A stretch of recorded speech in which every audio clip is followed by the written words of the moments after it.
Hi hello welcome to Shubha vlogs. ನಾನಿವತ್ತು ನಿಮಗೆ hotel ಶೈಲಿನಲ್ಲಿ chicken ಸುಕ್ಕ ಮಾಡೋದನ್ನು ಹೇಳ್ಕೊಡ್ತಾ ಇದ್ದೀನಿ. ತುಂಬ ಸಿಂಪಲ್ ಹಾಗೆ ಟೇಸ್ಟಿಯಾಗಿರುತ್ತೆ. ಅದಕ್ಕೂ ಮುಂಚೆ ಯಾರೆಲ್ಲ ನನ್ನ ಚಾನಲನ್ನು ಸಬ್ಸ್ಕ್ರೈಬ್ ಮಾಡ್ಕೊಂಡಿಲ್ವೋ ಸಬ್ಸ್ಕ್ರೈಬ್ ಮಾಡ್ಕೊಳ್ಳಿ. ಹಾಗೆ ಕಾಮೆಂಟ್ ಮಾಡೋದನ್ನು ಮರಿಬೇಡಿ, ಲೈಕ್ ಕೊಡೋದನ್ನು ಕೂಡ ಮರಿಬೇಡಿ.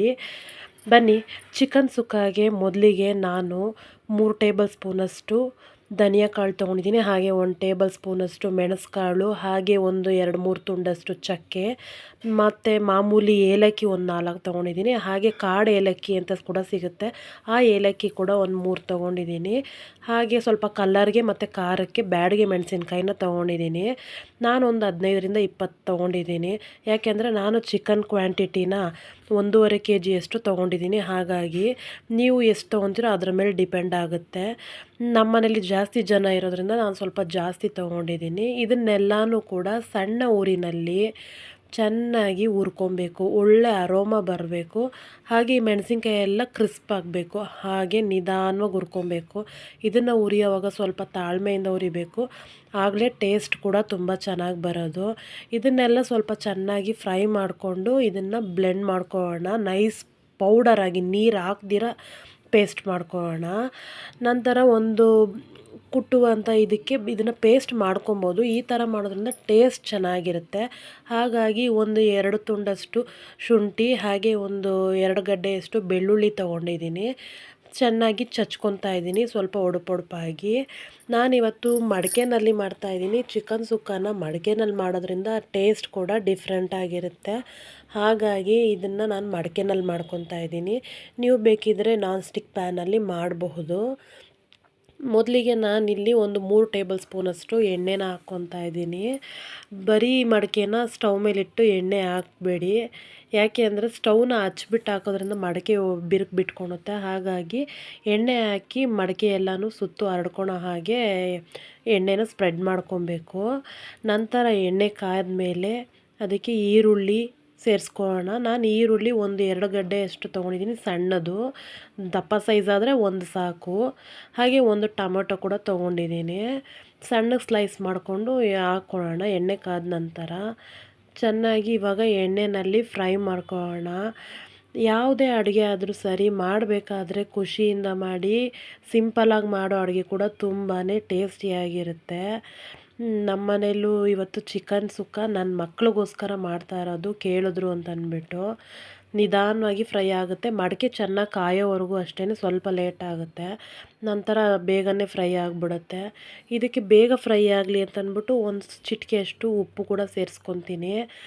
ಹಾಗೆ ಇವಾಗ ಶುಂಠಿ ಬೆಳ್ಳುಳ್ಳಿ ಚಚ್ಚಿಟ್ಕೊಂಡಿದ್ವಲ್ಲ, ಅದನ್ನು ಕೂಡ ಸೇರಿಸ್ಕೊತಾ ಇದ್ದೀನಿ. ಎಣ್ಣೆಯಲ್ಲಿ ಚೆನ್ನಾಗಿ ಫ್ರೈ ಆಗಬೇಕು. ಹಾಗೆ ಹಸಿ ವಾಸನೆ ಕೂಡ ಹೋಗಬೇಕು, ಅಂದವರೆಗೂ ಚೆನ್ನಾಗಿ ಫ್ರೈ ಮಾಡ್ಕೊಳ್ಳೋಣ. ಆಮೇಲೆ ಇದಕ್ಕೆ ಟೊಮೊಟೊ ಕಟ್ ಮಾಡಿ ಇಟ್ಕೊಂಡಿದ್ದೀವಲ್ಲ, ಒಂದು ಟೊಮೆಟೊ, ಆ ಟೊಮೆಟೊ ಕೂಡ ಸೇರಿಸ್ಕೊತಾ ಇದ್ದೀನಿ. ಚೆನ್ನಾಗಿ ಇದು ಬೆಂದು ಟೊಮೊಟೊ ಎಲ್ಲ ಸ್ವಲ್ಪ ಸಾಫ್ಟ್ ಆಗಬೇಕು. ಸಾಫ್ಟ್ ಆದ ನಂತರ ನಾನು ಚಿಕನ್ನ ಹಾಕ್ಕೊತಾ ಇದ್ದೀನಿ. ಚಿಕನ್ ನಾನು 1.5 kg ತೊಗೊಂಡಿದ್ದೀನಿ. ಚಿಕನ್ನ ಸೇರಿಸ್ಕೊಳ್ಳೋಣ.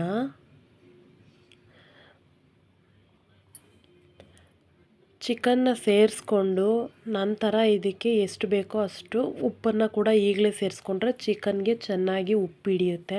ಇಲ್ಲ ಅಂದರೆ ತಿನ್ನೋದಕ್ಕೆ ಬೇಜಾರಾಗುತ್ತೆ, ಸಪ್ಪೆ ಸಪ್ಪೆ ಅನಿಸುತ್ತೆ. ಹಾಗಾಗಿ ಇದಕ್ಕೆ ಎಷ್ಟು ಬೇಕೋ ಅಷ್ಟು ಉಪ್ಪನ್ನು ಕೂಡ ಸೇರಿಸ್ಕೊಳ್ಳೋಣ. ಉಪ್ಪನ್ನು ಸೇರಿಸ್ಕೊಂಡು ಚೆನ್ನಾಗಿ ಒಂದು ಮಿಕ್ಸ್ ಕೊಡೋಣ. ಆಗ ಬಿಸಿಗೆ ಚಿಕನ್ಗೆಲ್ಲ ಉಪ್ಪು ಚೆನ್ನಾಗಿ ಹಿಡಿಯುತ್ತೆ. ಸ್ವಲ್ಪ ಅರಿಶಿನ ಪುಡಿ ಕೂಡ ಸೇರಿಸ್ಕೊತಾ ಇದ್ದೀನಿ. ಹಾಗೆ ಇದು ಸ್ವಲ್ಪ ಚೆನ್ನಾಗಿ ಹೀಗೆ ಫ್ರೈ ಆಗಬೇಕು. ಈ ಚಿಕನ್ ಸುಕ್ಕ ಚಪಾತಿಗೆ, ಹಾಗೆ ಪರೋಟಾಗೆ, ಇಲ್ಲ ರೈಸು ಮತ್ತು ರಸಮ್ ಮಾಡ್ಕೊಂಡಾಗ ಸೈಡ್ ಡಿಶ್ ಆಗಿ ಕೂಡ ವರ್ಕ್ ಆಗುತ್ತೆ. ತುಂಬಾ ಟೇಸ್ಟಿಯಾಗಿರುತ್ತೆ. ಆದರೆ ಇದನ್ನು ಚೆನ್ನಾಗಿ ಬೇಯಿಸ್ಕೊಬೇಕು ಈಗಲೇನೆ, ಮಸಾಲೆ ಎಲ್ಲ ಹಾಕೋದಕ್ಕಿಂತ ಮುಂಚೆನೇ. ನೀವು ಬೇಕಿದ್ರೆ ಸ್ವಲ್ಪ ನೀರು ಸೇರಿಸ್ಕೊಂಡು ಕನ್ಸಿಸ್ಟೆನ್ಸಿ ಹೇಗೆ ಬೇಕೋ ಹಾಗೆ ಮಾಡ್ಕೊಬೋದು. ಇದನ್ನು ನಾನು ಸೈಡ್ ಡಿಶ್ ಆಗಿ ಮಾಡ್ಕೊತಾ ಇರೋದು. ಹಾಗಾಗಿ ನಾನು ಇದಕ್ಕೆ ನೀರನ್ನ ಸೇರಿಸ್ಕೊಳೋದಿಲ್ಲ. ಹಾಗೆ ಇದನ್ನು ಚಿಕನ್ನ ಚೆನ್ನಾಗಿ ಬೇಯಿಸ್ಕೊಬೇಕು. ಸ್ವಲ್ಪ ನಿಧಾನ ಆಗುತ್ತೆ, ಬಟ್ ಬೇಗ ಮಾಡ್ಕೊಳೋದಕ್ಕಿಂತ ಮುಂಚೆ ಇದನ್ನು ಸ್ಲೋ ಆಗಿ ಬೇಯಿಸ್ಕೊಂಡ್ರೆ ಚಿಕನ್ ಸಾಫ್ಟಾಗಿ ಆಗುತ್ತೆ, ಬೆಂದಿರುತ್ತೆ.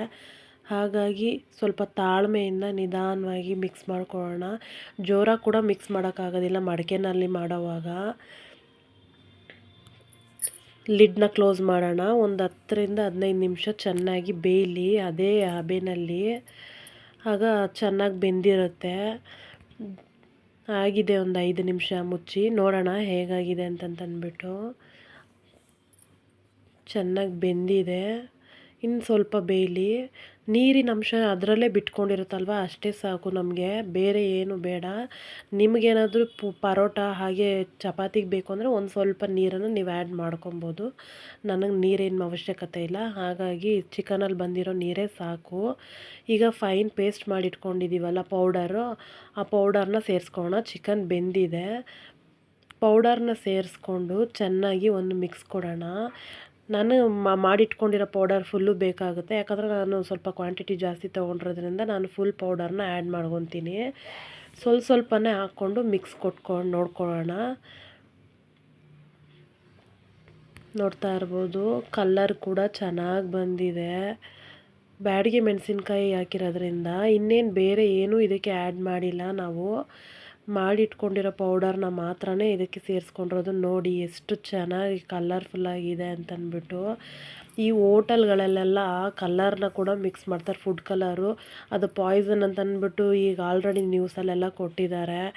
ಅದನ್ನು ತಿನ್ನೋದಕ್ಕಿಂತನೂ ಮನೆಯಲ್ಲೇ ಟೇಸ್ಟಿಯಾಗಿ ಈ ಥರ ಮನೇಲಿ ಸಿಗುವಂಥ ಐಟಮ್ಸಲ್ಲೇ ಮಾಡ್ಕೊಂಡು ತಿನ್ನೋದ್ರಿಂದ ಆರೋಗ್ಯಕ್ಕೂ ಕೂಡ ಒಳ್ಳೆಯದು. ನೋಡಿ ಎಷ್ಟು ಚೆನ್ನಾಗಾಗಿದೆ ಅಂದರೆ, ಪೀಸ್ ಕೂಡ ಬೆಂದಿದೆ. ಇನ್ನೊಂದು ಸ್ವಲ್ಪ ಉಪ್ಪು ಖಾರ ಹಿಡೀಲಿ. ಈಗ ಅದಕ್ಕೆ ಸ್ವಲ್ಪ ಹೊತ್ತು ಕಡಿಮೆ ಫ್ಲೇಮ್ನಲ್ಲೇ ಚೆನ್ನಾಗಿ ಬೇಯಿಸ್ಕೊಳ್ಳೋಣ. ಮಕ್ಕಳಿಗೆ ಈ ಥರ ಮಾಡಿಕೊಟ್ರೆ ತುಂಬಾ ಇಷ್ಟಪಟ್ಟು ತಿಂತಾರೆ ಫ್ರೆಂಡ್ಸ್. ನೀವು ಕೂಡ ಮಾಡಿಕೊಡಿ, ಹಾಗೆ ಮಾಡಿ ನೋಡಿ. ಏನಾದರೂ ಮಿಸ್ಟೇಕ್ ಆಗಿದ್ದರೆ ದಯವಿಟ್ಟು ಕಾಮೆಂಟ್ ಸೆಕ್ಷನಲ್ಲಿ ತಿಳಿಸಿ. ನಾವು ಕೂಡ ಅದನ್ನು ಅರ್ಥ ಮಾಡಿಕೊಂಡು ನೆಕ್ಸ್ಟ್ ಟೈಮ್ ಮಾಡೋದಕ್ಕೆ ಪ್ರಯತ್ನ ಪಡ್ತೀವಿ. ಒಂದು 10 ನಿಮಿಷ ಪ್ಲೇಟ್ ಮುಚ್ಚೋಣ. ಆ ಅರೋಮ ಎಷ್ಟು ಚೆನ್ನಾಗಿ ಬರ್ತಾಯಿದೆ ಅಂದರೆ ಓಪನ್ ಮಾಡಿದ ತಕ್ಷಣವೇ. ಹಾಗೆ ಲಾಸ್ಟಾಗಿ ಫೈನಲಿ ಒಂದು ಸ್ವಲ್ಪ ನಿಂಬೆಹಣ್ಣಿನ ರಸನ ಹಿಂಡೋಣ, ಟೇಸ್ಟ್ ಇನ್ನೂ ಚೆನ್ನಾಗಿರುತ್ತೆ. ನೋಡಿ ಫ್ರೆಂಡ್ಸ್, ಫೈನಲಿ ಚಿಕನ್ ಸುಕ್ಕ ರೆಡಿಯಾಗಿದೆ. ಅನ್ನ ರಸಮ್ ಜೊತೆ ಸೈಡಲ್ಲಿ ಇಟ್ಕೊಂಡು ತಿಂತಾಯಿದ್ರೆ ತುಂಬಾ ಚೆನ್ನಾಗಿರುತ್ತೆ. ನಿಮಗೂ ಇಷ್ಟ ಆದರೆ ಕಾಮೆಂಟ್ ಬಾಕ್ಸಲ್ಲಿ ತಿಳಿಸಿ. ನಾನಿವಾಗ ನಮ್ಮ ನಾದಿನಿಗೆ ಕೊಟ್ಟಿದ್ದೀನಿ, ಹೇಗಿದೆ ಟೇಸ್ಟ್ ನೋಡು ಅಂತಂದ್ಬಿಟ್ಟು. ಅವ್ರು ಏನು ಹೇಳ್ತಾರೆ ನೋಡಬೇಕು.